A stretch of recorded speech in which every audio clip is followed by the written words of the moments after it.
أعوذ بالله من الشيطان الرجيم بسم الله الرحمن الرحيم والذين اجتنبوا الطاغوت أن يعبدوها وأنابوا إلى الله لهم البشرى فبشر عباد الذين يستمعون القول فيتبعون أحسنه أولئك الذين هداهم الله وأولئك هم أولو الألباب أفمن حق عليه كلمة العذاب أفأنت تنقذ من في النار لكن الذين اتقوا ربهم لهم غرف من فوقها غرف مبنية تجري من تحتها الأنهار وعد الله لا يخلف الله الميعاد ألم تر أن الله أنزل من السماء ماء فسلكه ينابيع في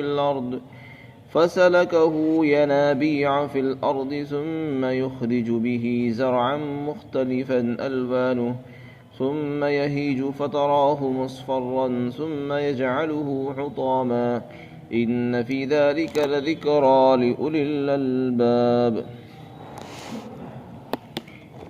اور جو لوگ طاغوت یعنی شیطان اور ہر باطل چیز کی عبادت سے بچتے ہیں اور انہوں نے اللہ کی طرف رخ کیا اور باطل کی عبادت سے بچے، ان کے لیے خوشخبری ہے۔ تو آپ میرے ان بندوں کو خوشخبری سنا دو جو اللہ کا کلام غور سے سنتے ہیں اور پھر اس کے احسن کی یعنی اچھے کلام کی، اچھی باتوں کی اتباع کرتے ہیں۔ یہی وہ لوگ ہیں جن کو اللہ نے ہدایت عطا فرمائی اور راستہ دکھایا، اور یہی لوگ عقل والے ہیں۔ بھلا کیا جس شخص کے اوپر عذاب کی بات طے ہو چکی ہے تو کیا آپ اس کو بچا لیں گے جو خود جہنم میں پہنچا ہوا ہے؟ لیکن جن لوگوں نے تقوی اختیار کیا، اپنے پروردگار سے ڈرے، ان کے لیے اوپر تلے، اوپر نیچے بالا خانے اور اونچی اونچی عمارتیں بنی ہوئی ہوں گی جن کے نیچے سے نہریں جاری ہوں گی۔ یہ اللہ کا وعدہ ہے، اللہ اپنے وعدے کے خلاف نہیں فرماتا۔ کیا آپ نے نہیں دیکھا کہ بے شک اللہ تعالیٰ نے آسمان سے پانی اتارا اور پھر اس کو زمین کے سوتوں میں پرو دیا، اور پھر اسی پانی سے ایسی ایسی کھیتیاں نکالتا ہے جن کے رنگ مختلف ہیں، اور پھر ان وہ کھیتیاں سوکھ جاتی ہیں تو اے مخاطب تو دیکھتا ہے کہ وہ پیلی ہو گئی ہیں، اور پھر اللہ ان کو چورا چورا کر دیتا ہے۔ یقیناً اس کے اندر بھی نصیحت اور عبرت ہے عقل رکھنے والے لوگوں کے لیے۔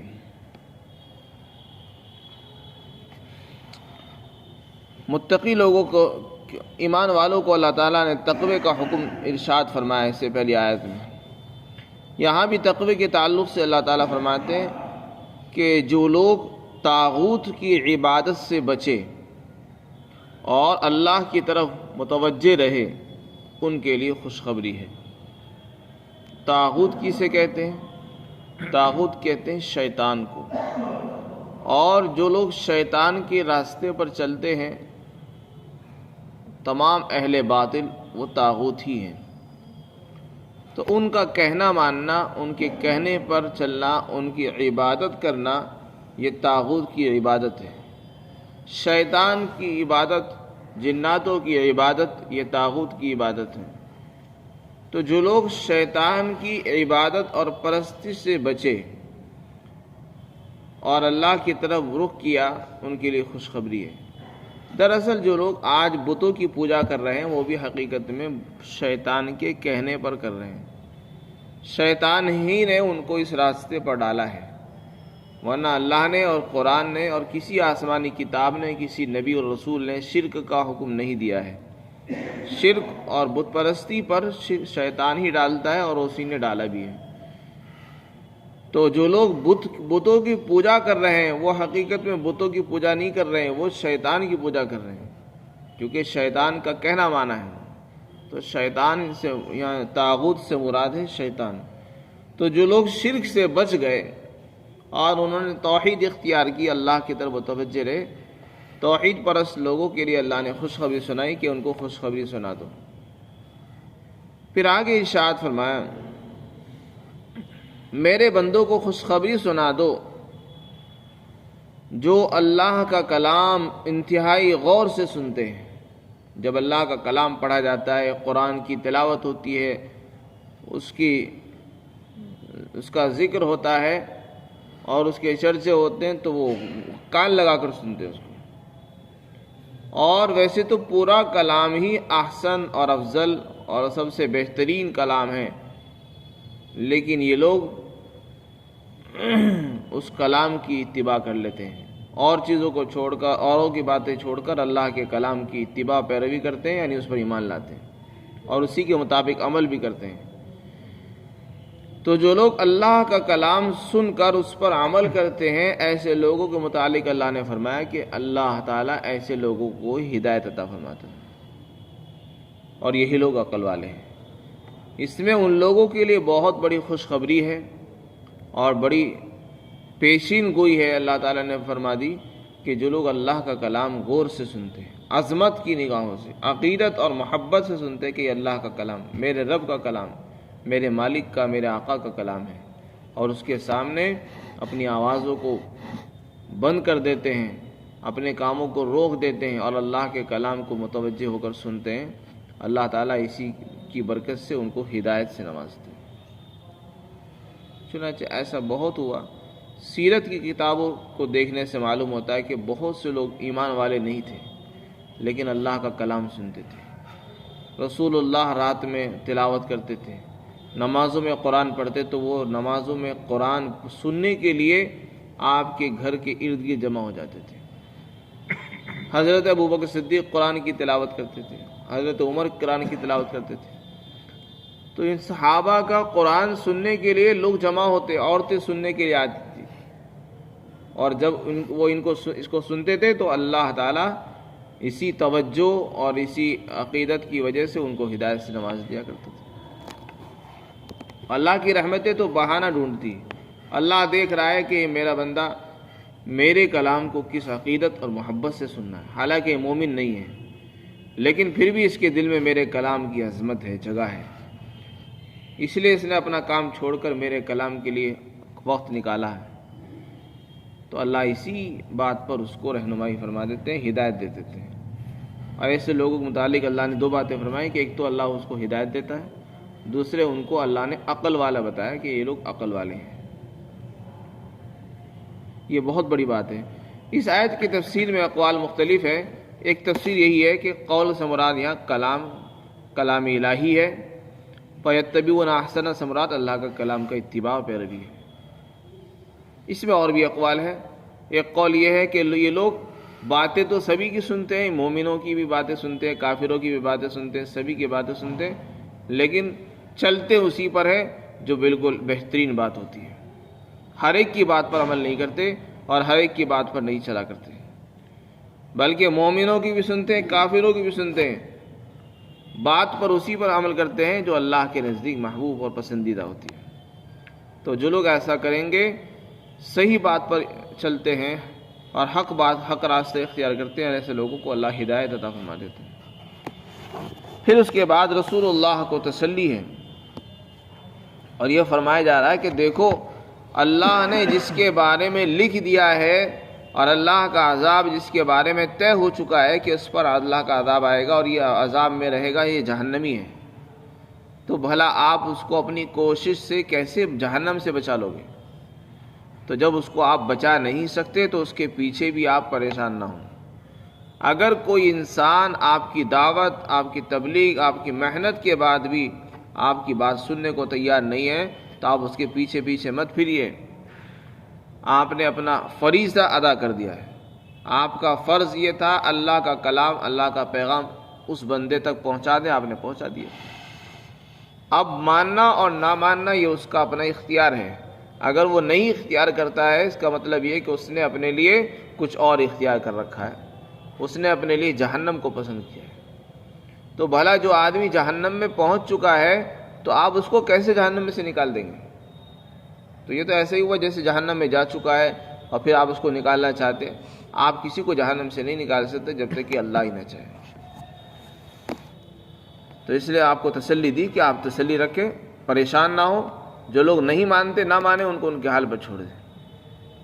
پھر ایمان والوں کا انجام بیان کیا کہ جو لوگ دلوں میں اللہ کا ڈر رکھتے ہیں، دلوں میں خدا کا خوف ہے، کوئی بھی کام کرنے سے پہلے ڈرتے ہیں، ایسے لوگوں کے لیے اللہ نے پیشین گوئی فرمائی کہ ان کو جنت میں بالا خانے ملیں گے، ایسے اونچے اونچے عمارتیں اور کمرے ملیں گے جن بالا خانوں کے اوپر بھی بالا خانے ہوں گے، عمارتیں ہیں، پھر ان عمارتوں کے اوپر بھی عمارتیں بنی ہوئی ہوں گی، اوپر تلے عمارتیں بنی ہوئی ہوں گی، اور ان کے نیچے سے نہریں جاری ہوں گی۔ عجیب منظر ہوگا، نیچے سے نہر اور اوپر محل، اور اس محل کے اوپر بھی محل۔ فرمایا یہ اللہ کا وعدہ ہے، اس کے خلاف اللہ نہیں فرمائے گا۔ حدیث شریف میں بھی آتا ہے، اللہ کے رسول نے فرمایا کہ جنت میں بالا خانے ہیں، ان فی الجنت لغرفا، جن بالا خانوں کے اوپر اور بالا خانے ہوں گے۔ لوگوں نے پوچھا یا رسول اللہ وہ کس کو ملیں گے؟ آپ نے فرمایا جنہوں نے اچھی بات کی اور لوگوں کو کھانا کھلایا اور ایسے وقت میں نماز پڑھی جب لوگ سوئے ہوئے ہوتے ہیں، یعنی تہجد کی نماز پڑھتے ہیں، ایسے لوگوں کو بالا خانے ملیں گے۔ اسی طرح اللہ کے رسول نے فرمایا ان اہل الجنت لا یتراءون، کہ جنتی لوگ جنت میں پہنچ جائیں گے، جنت میں پہنچ کر وہ جو اوپر نگاہ اٹھا کر دیکھیں گے تو ان کو بہت اونچی اونچی عمارتیں بھی دکھیں گی اوپر۔ تو لوگوں نے پوچھا ہے کس کے لیے؟ آپ نے فرمایا کہ جو کھانا کھلاتے ہیں، بھوکوں کو کھانا کھلاتے ہیں، اچھی بات کرتے ہیں، نماز پڑھتے ہیں، ایسے لوگوں کو یہ بالا خانے نصیب ہوں گے۔ لوگوں نے پوچھا یا رسول اللہ کیا انبیاء کے لیے ہوں گے؟ نہ، فرمایا نہیں، انبیاء کے لیے نہیں، یہ تو ان لوگوں کے لیے ہوں گے جو اللہ پر ایمان لائیں گے اور لوگوں کو کھانا کھلائیں گے اور اچھی بات کریں گے۔ تو جنتی جنت میں پہنچ کر اور بالا خانے دیکھیں گے، ایسے دیکھیں گے جیسے ہم آسمان کی طرف ستارے دیکھتے ہیں، تو اس طریقے سے ان کو صاف بالا خانے یعنی اونچی اونچی عمارتیں نظر آئیں گی۔ یہاں بھی اللہ تعالیٰ اسی کو فرماتے ہیں کہ متقی لوگوں کے لیے ایسے بالا خانے ہوں گے کہ جن کے اوپر بھی بالا خانے بنے ہوئے ہوں گے اور اونچے اونچے کمرے بنے ہوئے ہوں گے جن کے نیچے سے نہریں بہ رہی ہوں گی۔ یہ اللہ کا وعدہ ہوگا جس کے خلاف اللہ تعالیٰ نہیں فرمائے گا۔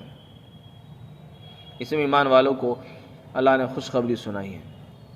اس کے بعد اس دنیا کی اللہ تعالیٰ نے اور اس کی فنائیت کی اللہ نے مثال بیان فرمائی۔ یہ جو دنیا ہمارے سامنے ہے اس کی مثال بالکل ایسی ہے جیسے کہ اللہ نے آسمان سے پانی اتارا اور پھر وہ پانی اللہ نے زمین کی پائپ لائن ہوتی ہے اس کے اندر پہنچا دیا۔ اللہ نے کہ عجیب و غریب پائپ لائن ہے، اللہ تعالیٰ اوپر سے پانی اتارتا ہے، پہاڑوں پر اترتا ہے، پھر پہاڑوں کے ذریعے سے زمین کے اندر پہنچ جاتا ہے اور زمین میں چلتا رہتا ہے یہاں تک کہ وہ جمع ہو جاتا ہے۔ پھر جب جس کو ضرورت ہوتی ہے، جہاں ضرورت ہوتی ہے، جس علاقے میں ضرورت ہوتی ہے، لوگ کنواں کھودتے ہیں، نل لگاتے ہیں یا چشمے کے ذریعے سے وہ پانی نکل آتا ہے۔ پہلے آسمان سے ہی اترتا ہے، پھر جتنا ضرورت ہوتا ہے لوگ پی لیتے ہیں، باقی زمین اندر اپنے کھینچ لیتی ہے، وہ زمین کے اندر محفوظ ہو گیا۔ ایسا بھی ہو سکتا تھا کہ اللہ تعالیٰ سارا کا سارا پانی ایک سال کا، پورے سال کا ایک ساتھ اتار دیا کرتا، پھر وہ خراب ہو جاتا، سڑ جاتا، خراب ہو جاتا، اس میں بدبو پیدا ہو جاتی۔ لیکن اللہ نے عجیب انتظام فرمایا کہ پانی بھی اتارتا ہے اور پھر پانی کو محفوظ بھی رکھتا ہے، محفوظ رکھنے کے لیے اس کو زمین کے اندر پہنچا دیتا ہے، اور زمین کے اندر جو رگیں ہیں اللہ نے بنا رکھی ہیں، اس کے سوتے ہیں، چشمے، وہاں محفوظ رہتا ہے۔ پھر جب انسان کو ضرورت ہوتی ہے وہ کنواں کھود دیتا ہے، نل لگاتا ہے، نکال لیتا ہے۔ تو اللہ تعالیٰ فرماتے ہیں کہ جیسے کھیتی اللہ نے آسمان سے پانی اتارا، اس پانی سے کھیتیاں اگائی، ایسی کھیتیاں اگائی جن کے رنگ بھی الگ الگ ہیں، مختلف رنگوں والی، مختلف شکلوں والی، مختلف بناوٹ والی کھیتیاں ہیں۔ تو اس پانی سے کھیتی ہوگی اور پورا کھیت ہرا بھرا ہو گیا ہے، بالکل خوشگوار موسم۔ اس کے بعد کچھ دنوں کے بعد کسان جب وہاں کھیت میں پہنچتا تو دیکھتا ہے کہ وہ اس کا کھیت سوکھ گیا ہے۔ پھر کچھ دنوں کے بعد جاتا ہے تو دیکھتا ہے کہ وہ پیلے پڑ گئے ہیں اس کے پتے بھی۔ پھر کچھ دنوں کے بعد اس پر ایک زمانہ ایسا آتا ہے کہ وہ پتے جو ہوتے ہیں پیلے وہ بالکل چورا چورا ہو جاتے ہیں، اور یہاں تک کہ وہ زمین میں مل جاتے ہیں۔ آپ اس کو الگ نہیں کر سکتے، یہ نہیں بتا سکتے کہ یہ مٹی ہے یہ پتا ہے، حالانکہ وہی پتا ایک زمانے میں پانی تھا، پھر اس پانی سے ہرا پتا ہوا، پھر وہ لہلانے لگا، پھر وہی پتا بعد میں سوکھ گیا، پھر وہ پیلا بن گیا، پھر وہ چورا ہو گیا۔ تو اس پتے پر اور اس کھیتیوں پر کتنے دور گزرے ہیں، ایک اس کی جوانی کا زمانہ تھا اور ایک اس کے فنا ہونے کا زمانہ ہے۔ بالکل اسی طرح زندگی ہے، زندگی کی مثال بھی ایسی ہے کہ اللہ نے انسان کو پانی سے بنایا، اور جب وہ پیدا ہوتا ہے تو بالکل جوان، ہر چیز اس کی بالکل صحیح ہوتی ہے، تندرست ہوتی ہے، عقل بھی بالکل فٹ ہے، اور اس کے دل، دماغ، آنکھیں، ہر چیز صحیح سے کام کرتی ہے۔ یہاں تک کہ جیسے جیسے وہ بڑا ہو جاتا ہے، جوان ہوتا ہے، جوانی کی دہلیز کو پار کرتا ہے، تو پھر وہ ڈھلنا شروع ہو جاتا ہے۔ جیسے کہ پتا سوکھ جاتا ہے، بالکل اسی طرح انسان بڑھاپے کی طرف کو چلتا ہے، سوکھنے لگتا ہے، ہر چیز اس کی جواب دے جاتی ہے، قوائیں کمزور ہو جاتی ہیں، نگاہیں کمزور ہو جاتی ہیں، سننے کی طاقت کمزور، بولنے کی طاقت کمزور، سمجھنے کی صلاحیت ختم۔ ایک وقت وہ آتا وہ بالکل کمزور ہو جاتا ہے، اور پھر وہ ختم ہو جاتا ہے، مر جاتا ہے۔ بس یہی دنیا کا حال ہے۔ دنیا کی زندگی بھی ایسی ہی زندگی ہے، لہذا اس زندگی میں دل مت لگاؤ۔ اللہ تعالیٰ یہ بتانا چاہتے ہیں، دنیا کی محبت میں بہت سے لوگ آ کر ایمان نہیں لاتے۔ کچھ لوگ یہ سمجھتے ہیں کہ اگر ہم ایمان لے آئیں گے تو ہماری دنیا کا کیا ہوگا، تو دنیا کی محبت ان کو ایمان سے روکتی ہے۔ حالانکہ دنیا کیسی چیز ہے؟ دنیا فنا ہونے والی ہے، اور دنیا ختم ہو جانے والی ہے، اور انہیں معلوم ہے، اس کے باوجود بھی اس کی محبت میں گرفتار ہے، اور اپنی آخرت کے مقصد کو بھول گئے ہیں، اور انہیں معلوم ہے کہ آخرت میں ہمیں عذاب ہوگا، لیکن پھر بھی دنیا کے اندر پڑے ہوئے ہیں، اس کے پیچھے دوڑ رہے ہیں۔ دنیا کمانے سے منع نہیں کیا جا رہا، دنیا تو ضرورت کے وقت ہر انسان کو حاصل کرنی چاہیے، لیکن دنیا کی محبت میں گرفتار نہیں ہونا چاہیے کہ اس کی محبت میں آ کر ایمان کو بھی چھوڑ دے اور اللہ کا کلام چھوڑ دے، نمازوں کو طرف بھی دھیان نہ ہو، اس کی طرف سے غفلت یہ بری چیز ہے۔ اللہ تعالیٰ فرماتے ہیں کہ آپ نے نہیں دیکھا کہ اللہ نے آسمان سے پانی اتارا، پھر اس کو زمین کے سوتوں میں پہنچا دیا، اور پھر اسی پانی سے اللہ ایسی کھیتیوں کو اگاتا ہے جن کے رنگ مختلف ہیں، اور پھر وہ کھیتیاں سوکھ جاتی ہیں، مرجھا جاتی ہیں، پھر آپ ان کو دیکھتے ہیں کہ وہ پیلی ہو جاتی ہیں، اور پھر اللہ ان کو بالکل ریزہ ریزہ، چورا چورا بنا دیتا ہے۔ پھر ہوائیں چلتی ہیں، طوفان آتا ہے، تو وہ ہوائیں طوفان ان ریزوں کو اڑائے پھرتے ہیں، اور ان کا یہ پتہ نہیں چلتا کہ وہ کہاں گئے۔ بس انسان کا بھی یہی حال ہے، زندگی بھی ایسی ہی ہے، یہاں کی ہر چیز اسی طرح فنا ہو جائے گی، اور یہ پتہ نہیں چلے گا کہ فلاں شخص کہاں گیا۔ ان فی ذلک لذکریٰ، اس میں عبرت ہے، اس مثال کے اندر، اس تمثیل میں عبرت اور نصیحت ہے عقل والوں کے لیے، یعنی جن کے پاس اللہ نے عقل ہے دی ہے، قلب سلیم، عقل صحیح، فہم صحیح اللہ نے ان کو عطا فرمائی ہے، وہی اس سے نصیحت حاصل کریں گے، ورنہ جن کے دل خراب ہیں اور عقل خراب ہو چکی ہے وہ اس سے نصیحت حاصل نہیں کر سکتے۔ اس لیے دعا کرنی چاہیے کہ اللہ تعالی ہمیں عقل سلیم عطا فرمائے، ہمیں قلب سلیم عطا فرمائے۔ وآخر دعوانا